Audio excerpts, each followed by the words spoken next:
Hey there, friends. Hey there, YouTube friends. Might sound a little weird. Give me a second. Let me have a slurp here. Clear my throat.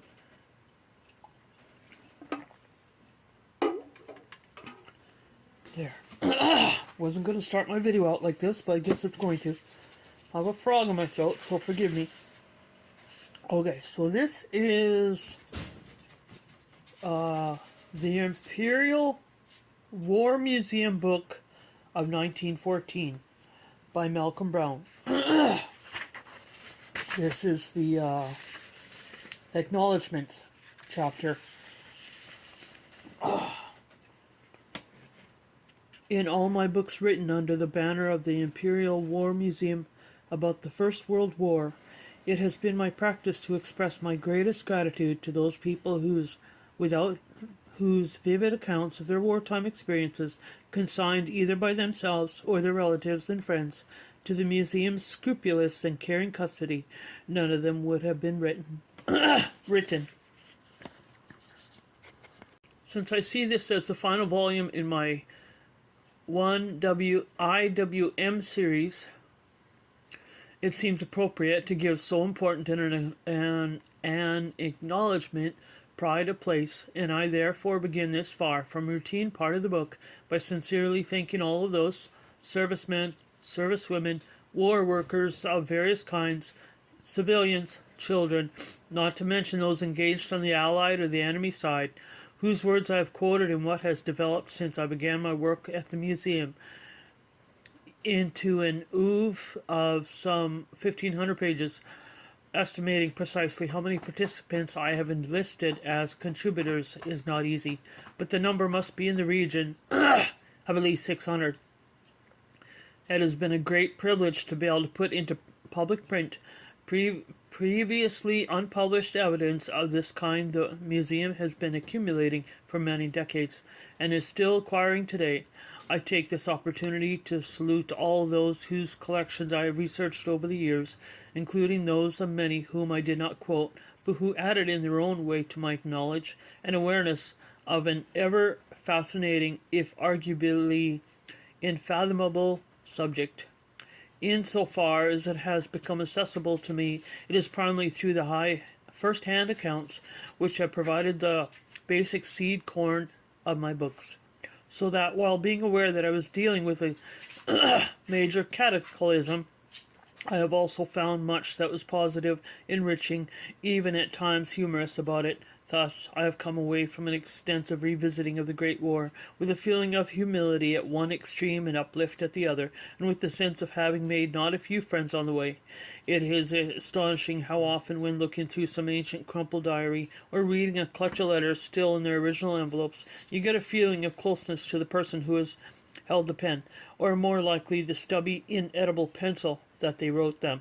But there is, of course, a reverse side to this experience. When you find yourself reading a last letter or the final entry in a diary which suddenly stops, it can almost seem as if you have suffered a kind of bereavement.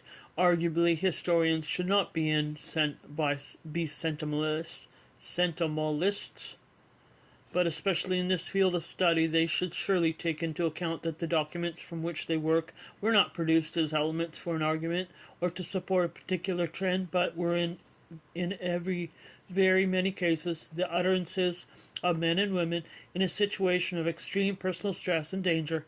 Being human, they wish to survive, but being engaged in the lethal game of war, they also know that they might not. This is one reason why, as explained in the prologue in the case of a book which deals with the first 5 months of a 4.5-year war, it seemed necessary that it should have its own dedicated roll of honor in memory of those who did not live to tell the tale, and come safe home. All such evidence can only be used with the full agreement of those who hold the copyright of the collections quoted. Every effort has been made to seek the approval of such copyright holders, who, when known contact, can all too frequently be lost. Even in the case of recently acquired collections, are named along with the people quoted in the index of contributors at the end of the book. As always, I'm grateful for the support of the museum's Director General, Robert Crawford, and with his name I couple that of Dr. Christopher Dowling, who has encouraged the devising and creating of Imperial War Museum books since the idea were conceived back in the late 1980s. I wish also to express my thanks to Elizabeth Bowers, who is now responsible for the museum's publishing program, and that the ever helpful ladies of the publishing office, first among the departments, which have provided the seed corn for this and my other books in the Department of Documents, where I've been based since 1989. I would like, therefore, to express my great gratitude to its keeper, Roderick Sotheby, and to the always friendly members of its staff, especially Anthony Richards, who have been particularly helpful in the matter of devising the Roll of Honor and providing the index of contributors. My very special thanks also goes to Messrs. Sotheby and Richards for keeping me plied with well-chosen documents during the difficult months in 2003 when I was waiting for and then recuperating from a hip operation, thus enabling me to continue working, if at times all too slowly, on a book which might otherwise have totally stalled. Among other museum staff to whom I wish to express my gratitude is Sarah Patterson of the Department of Printed Books, to whom I now submit my bibliography for expert scrutiny at the matter of routine, and who is always ready to answer questions of a literary or historical nature. Her colleagues in that department are equally supportive and welcoming. I am also grateful to the staff of the Photograph Archive for their professional assistance in the selection of suitable illustrations. No one can hope to navigate so complex and dramatic a year as 1914 without help from knowledgeable advisors. In this respect, I have been fortunate in having been able to call in the services of a number of kindly, though correctly, sharply critical readers. Roderick Sotheby, already named, who has been my chief mentor at the museum over many years, and with whom I have twice made extensive visits to the 1914-1918 battlefields. Terry Charman, a veritable polymath in the museum's Research and Information Department. Sonia Batten, a postgraduate student at the Center for First World War Studies at the Museum of Birmingham, to which I am first attached as an honorary research fellow, and Gavin Roynan, former history master at Eton, whose book covering this period, The Massacre of the Innocents, The Crofton Diaries, Ypres 1914 to 1915, is being published simultaneously with this one.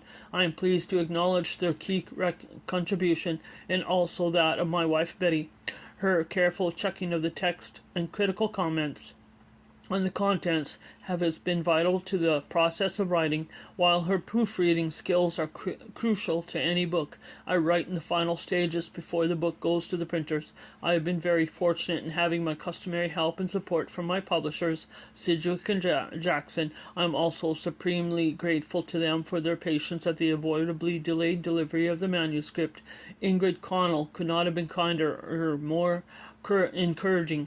I am glad also to express my thanks to Jackie Butler as project editor, who has provided the text considerably by her wise comments and suggestions, to Nicholas Blake for his editorial assistance in the final stages before the book went to print, and to Lisa Foote for compiling the index. Additionally, I should like to thank Wilf Dickey as the book's designer, Martin Lubakowski for his cartography, Anna Mitchellmore, my production controller, and Bob Ames for the creation of its striking dust cover.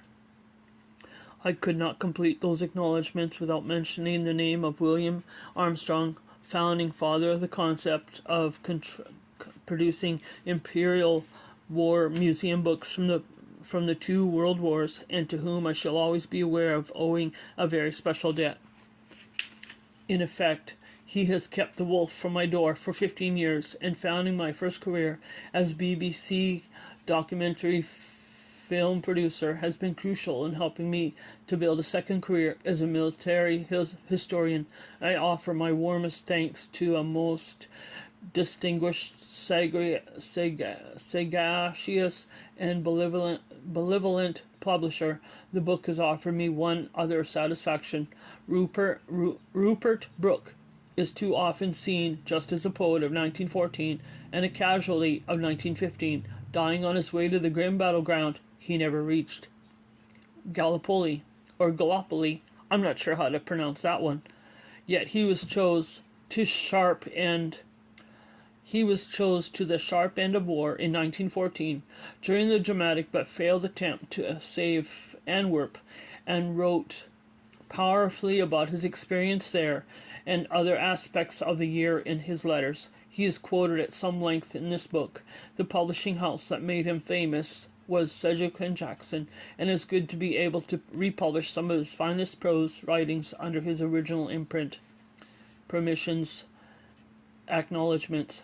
The author and publishers gratefully acknowledge the following for the permission to reproduce copyright material.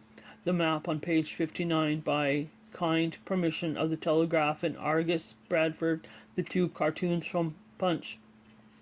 On pages 119 and 202, with the permissions of Punch Limited, the material from football programs published by Leyton Orient in 1914, Clapton Orient, and Tottenham Hotspur, by courtesy of the retrospective clubs, and the advertisement for the Thresher trench coat on page 262, courtesy of Messrs. Thresher and Glennie of Gresham Street, London. Quotations from John Scott Liggett, Archbishop of Methodism, by Alan Tuberfield, was reproduced courtesy of the author and the publishers. Excerpts from the First World War, Volume 1, To Arms, by Hugh Strachan.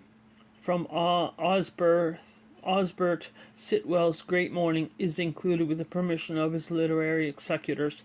All other sources consulted or quoted are acknowledged either in the notes and references or the bibliography, or both.